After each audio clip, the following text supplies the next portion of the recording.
Recently, I had a new client and she had something suspicious and white in the corner of her nail. At first, I thought that this is part of the cuticle or a dry skin that we can easily trim. But as I started to do a closer examination, I realized that this is much more complicated than that. In this video, we're going to solve this nail mystery. I will explain what it is, why it happened, and most importantly, how to fix that. Also, we will do extensions with soft gel tips, and I will explain differences between different kinds of soft gel tips, because some of them are suitable just to use on their own, and some soft gel tips require an additional product on top. And as usual, we're going to do a simple everyday nail art.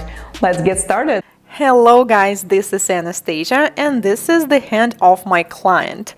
Normally when I have clients for nail extensions, they don't have any free edge, but this lady, she had long natural nails, so I wondered because we could easily reshape them into almonds and do an overlay, but she really wanted long nails. That's why we are going to trim them and do extensions.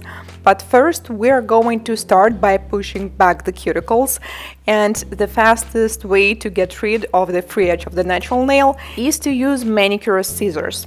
Normally I use them for trimming cuticles, but then when they get dull or I just don't like them anymore, then I use them for this purpose. And then once you use them for trimming the nails, you cannot use them for cuticles again because they're not going to be as sharp. So I have separate scissors that work for trimming the nails only. And then I'm going to shape the nails with 180 grit file. Now let's talk about this nail and this mysterious white thingy in the corner. At first I was almost certain that this is part of the skin because it looks a lot like a dry skin or a hangnail. It also could be a leftover of the old product, but this lady didn't have any kind of extensions for quite a while. But she did have a manicure. She was giving it to herself every 2 to 3 weeks at home. She was using metallic pusher and also this tool, which is called cuticle trimmer or cuticle slicer, which I strongly do not recommend to use for anyone. So I pushed it up and realized that this is part of her nail. So technically she sliced her nail. One or maybe both tools that she was using were definitely sharp because that's the only way to slice upper layers of your nails like this. There are many different kinds of cuticle pushers, and the one she was using looks like this. Normally it's used for pedicure.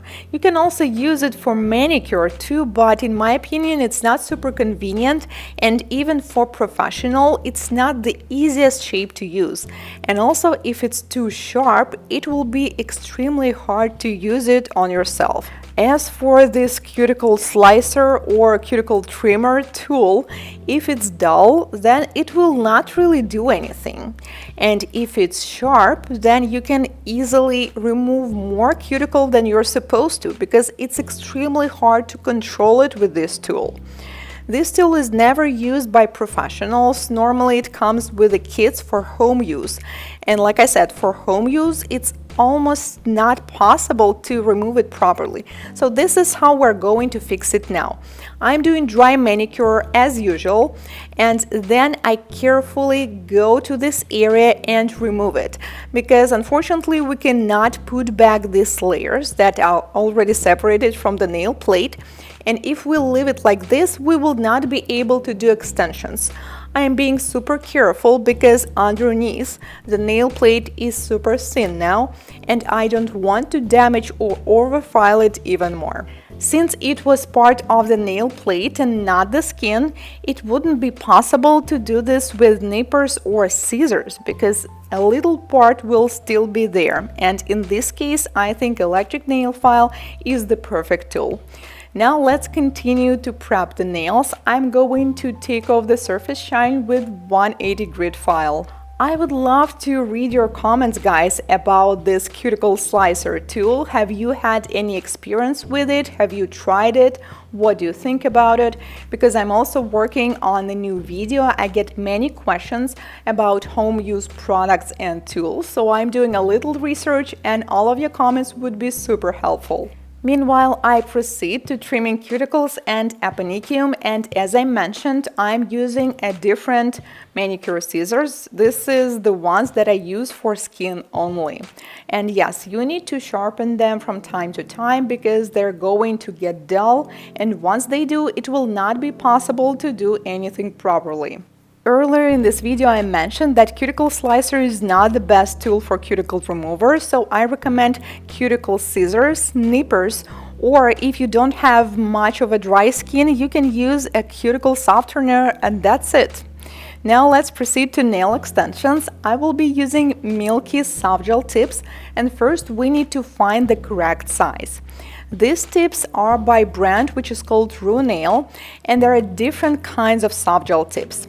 Sometimes they're like sculptured nails. They're thin near the cuticle area, they're thicker on the free edge, and they have apex area. But these tips, they're not like that.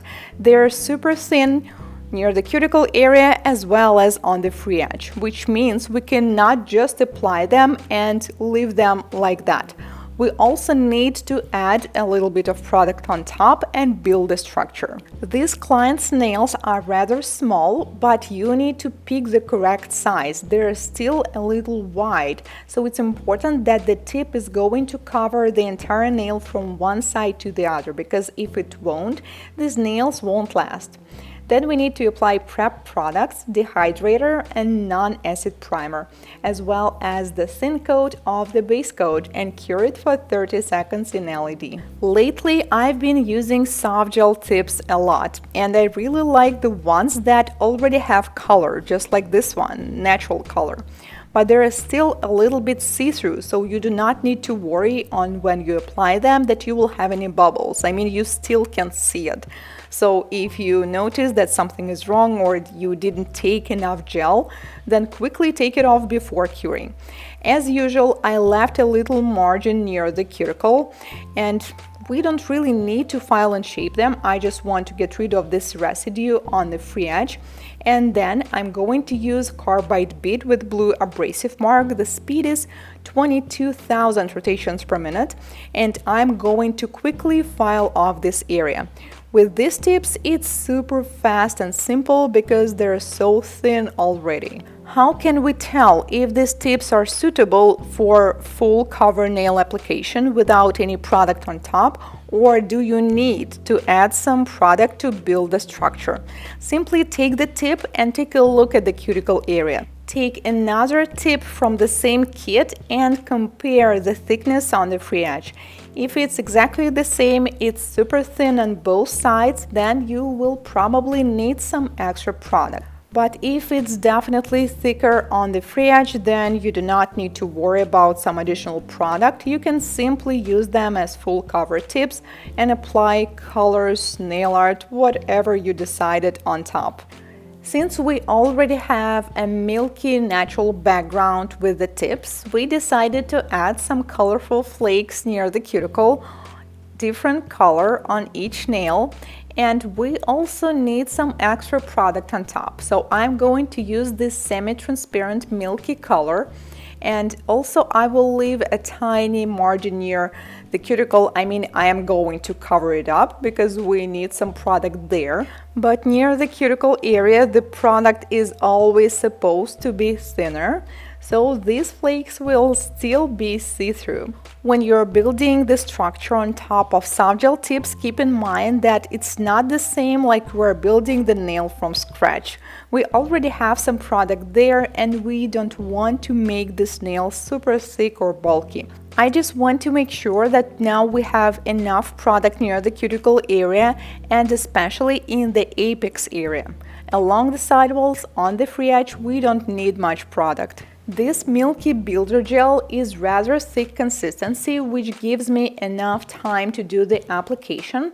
But before curing, I always take a look from the side view, from the opposite side view, to make sure that everything is on point. And I also use this small detailer brush just to fix some imperfections. That's the coolest thing of working with builder gels. You don't really need to apply it with a brush all the time. Well, I mean, you do, but once you did that, you can use the power of gravity and turn the finger around to let it do the work for you. And then you use a small brush just to fill these little bumps that you may notice. But also keep in mind that if you're working with medium or thin consistency gels, you don't have that much time and you need to be quicker in order for gel to not flood the sidewalls or the cuticle area. Sometimes it may look like I'm spending too much time on this application working with a detailer brush, but that's the point because I'm not going to file or shape them.